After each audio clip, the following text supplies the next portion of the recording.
The posture for this week is Prasarita Podottanasana. So it's a wide leg forward fold. And I think what often happens is we have this idea in our head that we have to get the crown to the floor. Please don't do that. What we tend to do is then open the legs way too wide to jam the head down to the floor when we're not creating the space in the spine. So the legs are open about a foot wider on each side from actual hips distance.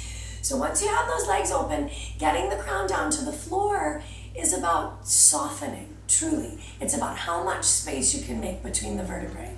So watch the difference between squishing in and releasing and lifting from bandhas. I'm going to show it in Uttanasana because it's easier to see. So in Uttanasana, right, we get this idea that we want to get in. So we have all this space and we're squishing, squishing, squishing. When we let it go, right, it softens from here, from the squish in to the very long and released in. Yeah? So make sure that you're not squeezing, that you're releasing and allowing it to let go. And it's the same in Prasarita, that softening and thinking of lifting from the pelvic floor rather than I need to get in very far, right? It's never about that. Be present in your practice. I'll do A through D. These are in primary series, Ashtanga. Ashtanga, amazing. Iyengar yoga, amazing. There's so many styles right now, and my best advice is, as long as the lineage is traditional, you're in great hands. I mean, the styles are expressions of how we've taken our yoga and how we've spun it, whether it's Bhakti or Jivan Mukti or Power Yoga, Vinyasa, whatever. Vini Yoga, it's the way that we've chosen to express the same lineage. If it's traditional, same. All right, so Prasarita A, I'm going to start from the back so that as you come in, if your hands find the floor, don't get all squished up in the shoulders and just release. Stay connected, upper thighs lifting, hamstrings lifting to support. Feet are straight forward. And as you come in, maybe because of the release and space that you've created, the crown comes down. Get the shoulders away from the ears. See the tips of your fingers and keep your elbows straight back. So if you're in and your head is physically, literally in the way, you can begin to pull through.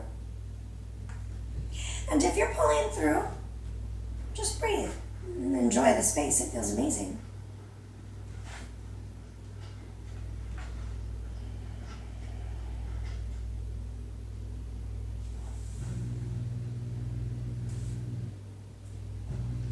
So I'll turn it around for you in B. Hands are on the hips.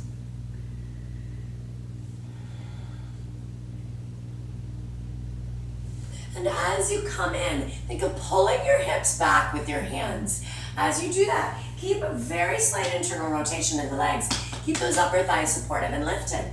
So you're making space with your hands, right? You're self-adjusting your own posture, essentially.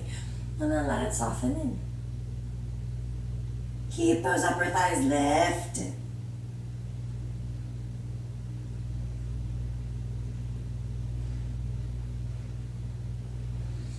With C, you find a nice interlace behind you.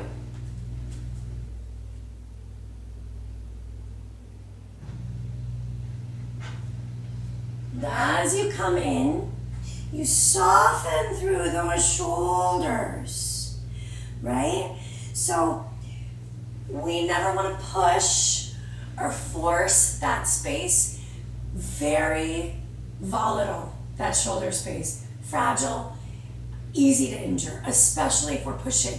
So if you're in C, don't bounce, don't push. With each exhale, it's a very subtle releasing in.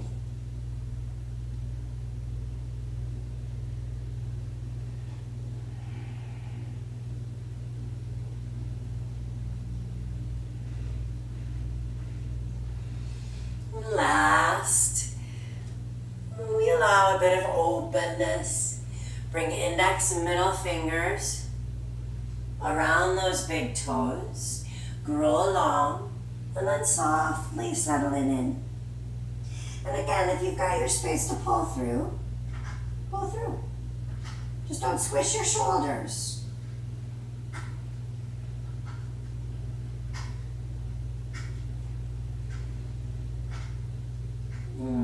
You can transition into Podottanasana. Maybe challenge the space a bit.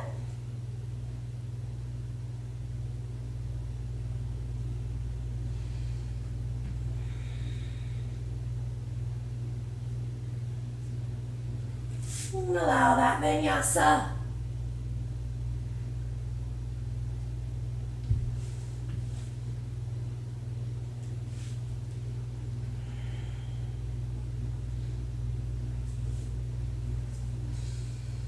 Like anything else, like any other posture, just be mindful, always.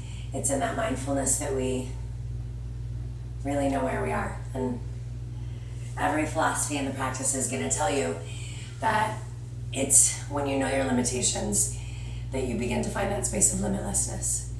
Because we can't start from where we are if we don't know where we are, right?